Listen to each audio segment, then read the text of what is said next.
just one or two of you could share what your commitment was.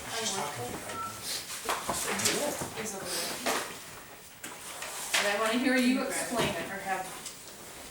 Where is it? It's right there on my purse on the table, right there under the picture. This one? Yep.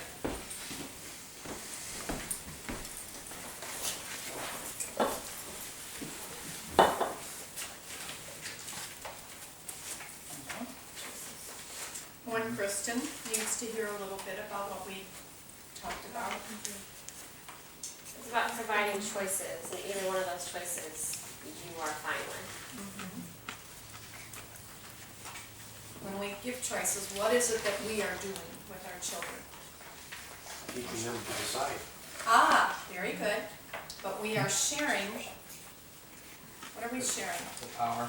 The power of control. And everybody wants control. And if you don't think so, look at your 2-year-olds. They are all about control.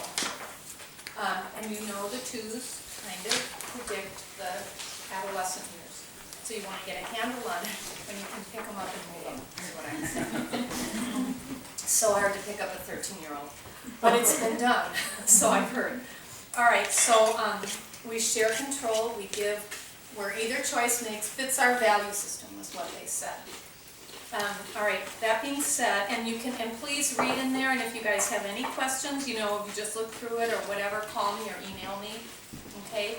And, okay, so, how about commitments?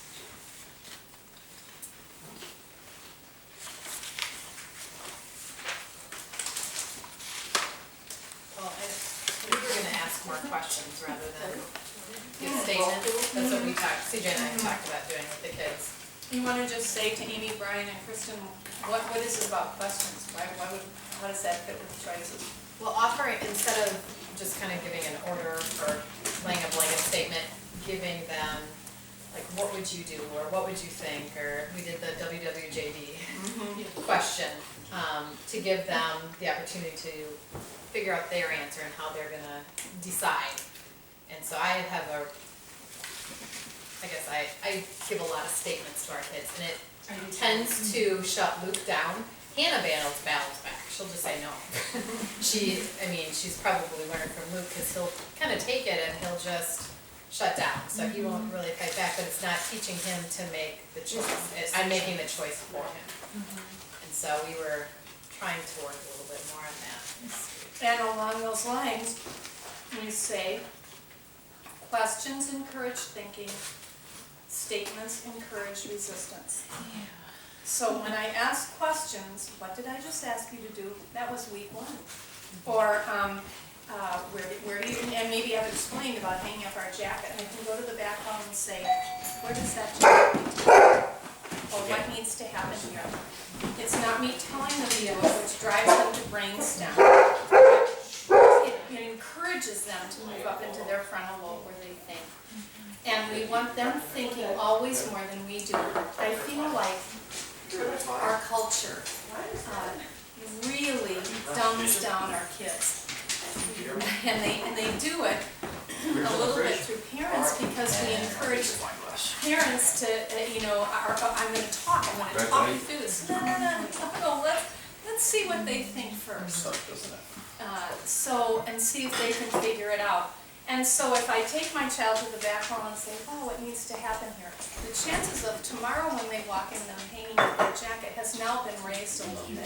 Because it's coming from inside of them, inside their frontal lobe, not from our words from the outside. And way back in week 1 we said, when we use words train our children to, in order for me to know what to do, I have to listen to a voice outside of myself, and you only have them until about 12. And then you are not the voice on the outside.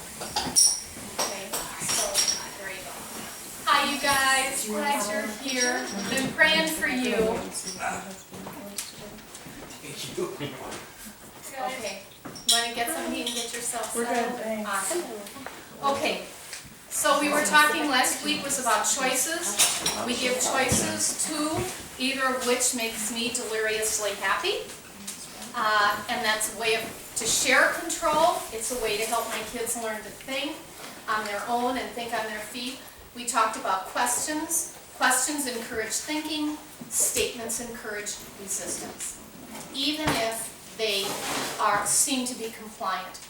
Ultimately, in there, if I'm not giving a little bit of control and training them in control, there's a little bit of behind the scenes resistance. Okay, Right, sure, that's the receiving that. so, we heard about CJ and Sarah's commitments. Anybody remember what you committed you were gonna work on? Do you remember, you had a different one, wasn't questions?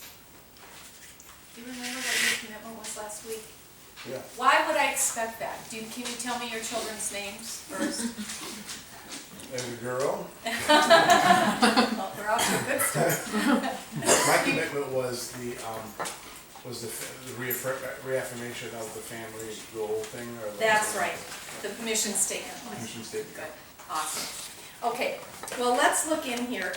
We're gonna have a little bit of an example of how your kids will use it on you. So hit video 1 and we'll kind of do a little bit of, Alright, I gotta track down. gosh, I know. Easy, meeny, miny, moe. Practice. Which one will I choose to go? And now video, so right? Yes. And you want me to kill the camcorder? Yes. Okay. I have to stop that now, thank you.